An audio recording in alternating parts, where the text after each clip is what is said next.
کعبے میں نماز آج ادا ہو کے رہے گی، کعبے میں نماز آج ادا ہو کے رہے گی، خطاب کے بیٹے کی یہ آمد کا اثر ہے۔ یکم محرم الحرام آج اسلامی سال کی پہلی تاریخ ہے اور سال کی پہلی شہادت کا دن ہے۔ آج امیر المومنین، مراد قلب رسول، داماد علی المرتضیٰ، فاتح بیت المقدس، حاکم عناصر و اربع، شہید منبر و محراب رسول، انتخاب رب العالمین، وزیر پیغمبر، خلیفہ دوم، وکیل ام المؤمنین، فاتح قیصر و کسریٰ، میدان عدالت کے نیر تاباں، فاروق اعظم سیدنا عمر بن الخطاب رضی اللہ تعالی عنہ کی شہادت کا دن ہے۔ حضرت عبداللہ ابن مسعود رضی اللہ تعالیٰ عنہ سے روایت ہے، فرماتے ہیں خدا کی قسم ہم بیت اللہ میں نماز پڑھنے کی استطاعت نہیں رکھتے تھے یہاں تک کہ حضرت عمر بن خطاب اسلام لے آئے۔ حضور سرور دو عالم صلی اللہ تعالی علیہ وسلم نے ارشاد فرمایا، عمر وہ پہلے شخص ہوں گے قیامت کے دن جنہیں اللہ تعالیٰ سب سے پہلے مصافحہ فرمائے گا اور ہاتھ پکڑ کر انہیں جنت میں داخل فرمائے گا۔ اس عمر کی کیا شان ہے، وہ عمر کہ جو سب سے پہلے امیر المومنین کے لقب سے موسوم کیے گئے، جنہوں نے سب سے پہلے تاریخ اور سن ہجری کو متعین کیا جو آج تک جاری ہے، جنہوں نے سب سے پہلے نماز تراویح کو باجماعت ادا کرنے کا اہتمام کیا، لوگوں کے حالات کی خبر رکھنے کے لیے راتوں کو گشت کی،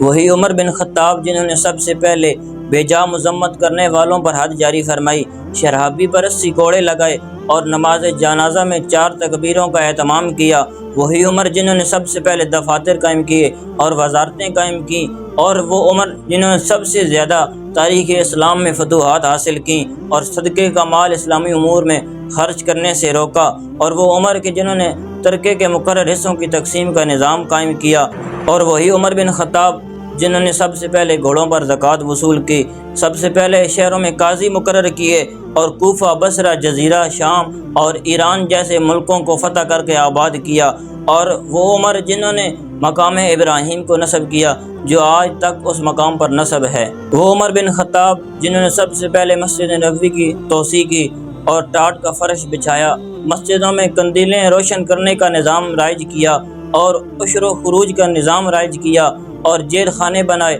اور جلاوطنی کی سزا قائم کی، اور بھی دیگر امور جن کی بنیاد حضرت عمر بن خطاب کے دور میں رکھی گئی، اور ایسے ایسے قانون قائم کیے کہ آج بھی کفر کی ترقی کا راز حضرت عمر بن خطاب کا عمر لا ہے۔ وہی عمر بن خطاب جن کے متعلق حضور علیہ الصلوۃ والسلام نے فرمایا، لو کان بعدی نبی لکان عمر بن الخطاب رضی اللہ تعالی عنہ، یعنی اگر میرے بعد کوئی نبوت ہوتی اور نبوت کا سلسلہ جاری رہنا ہوتا تو حضرت عمر بن خطاب نبی ہوتے، اور وہ عمر جن کی شان یہ ہے کہ دریا کو چلنے کا حکم دیں تو ایسا چلے کہ پھر کبھی رکے نہیں، اور وہ عمر کے تھر تھراتی زمین پر اپنا عصا ماریں اور ان کے عدل کی وجہ سے زمین رک جائے، اور وہ عمر جو زمین کو حکم دیں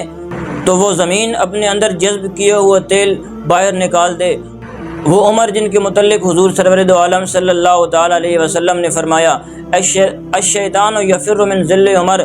عمر بن خطاب کی شان وہ ہے کہ جن کے سائے سے بھی شیطان بھاگ جاتا ہے، وہ عمر جن کے نظام خلافت کو دیکھا جائے تو آج بھی ان کے قانون پوری دنیا میں موجود ہیں۔ اگر کسی انگریزی ملک نے ترقی کی ہے تو وہ جس وقت تک اپنے قانون میں عمر لا کو شامل نہیں کرتے وہ ترقی کی منازل طے نہیں کر سکتے۔ وہ عمر اگر ان کا عشق اہل بیت دیکھیے تو تقسیم کے وقت حضرت امام حسن اور حضرت امام حسین کو 1000 دینار عطا کرتے ہیں اور اپنے بیٹے عبداللہ کو 500 دینار عطا کرتے ہیں۔ حضرت عبداللہ ابن عمر کے اعتراض پر اور صدقے جائیں حضرت عمر بن خطاب رضی اللہ تعالیٰ عنہ کے جواب پر آپ نے جواب بھی تاریخی فرمایا اگر تم حضرت امام حسن اور حضرت امام حسین جیسا حصہ لینا چاہتے ہو تو پھر ان کے والد جیسا والد لاؤ، ان کی ماں جیسی ماں لاؤ، ان کے دادا جیسا دادا لاؤ، ان کے نانا جیسا نانا لاؤ، تو آپ کا آل رسول سے محبت کا انداز بھی بے مثال ہے۔ اسی طرح اگر آپ کی حکومت کو دیکھا جائے، آپ کے دور خلافت کو دیکھا جائے اور آپ کی فتوحات کی طرف دیکھا جائے تو آپ کے دور میں اتنی فتوحات ہوئیں کہ 22 لاکھ مربع میل زمین پر اسلام کا پرچم لہرا گیا، اور اسی طرح اگر آپ کے زود و ورا کو دیکھیں، آپ کی عاجزی و انکساری کو دیکھیں تو خلیفہ وقت ہونے کے باوجود آپ کے کرتے پہ 14 پیوند لگے تھے۔ اور عاجزی و انکساری کا عالم یہ ہے کہ کچی اینٹ کے اوپر سر رکھ کے سو جاتے ہیں، اور سفیر کہنے پہ یہ مجبور ہو جاتا ہے کہ ہمارے بادشاہوں نے ظلم کیا، انہیں ریشم کے بستروں پہ نیند نہیں آئی، لیکن اے عمر بن خطاب، تو نے اس دھرتی پر اللہ کے حکم کے مطابق عدل و انصاف قائم کیا، تجھے کچی اینٹ پہ بھی نیند آ گئی۔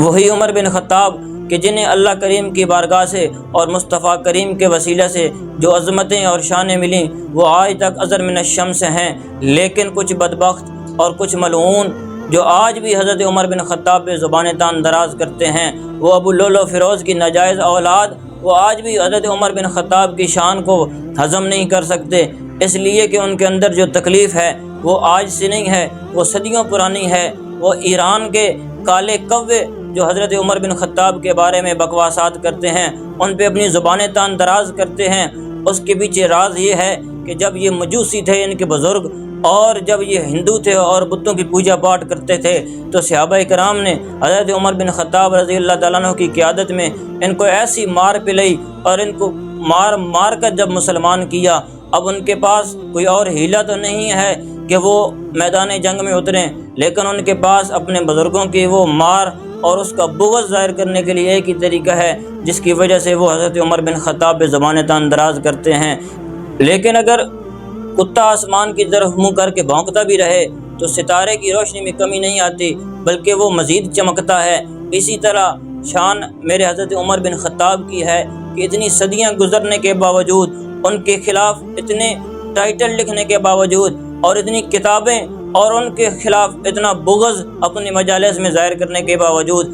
آج بھی ان کی شان و شوکت بالکل ظاہر ہے، اور رسول اللہ کے حقیقی اور سچے وارث اور عاشق ان کی شانیں بیان کرتے ہیں، اور ان کے بنائے ہوئے قانون کو آج بھی دنیا فالو کر کے ترقی حاصل کرتی ہے۔ دعا ہے اللہ کریم اس بابرکت دن کے صدقے سے آپ کے درجات میں مزید بلندیاں عطا فرمائے، اور ہمیں آپ کے مقام و مرتبہ کو مزید سمجھنے کی توفیق عطا فرمائے، اور جو لوگ ان پہ زبان تان دراز کرتے ہیں اللہ تعالی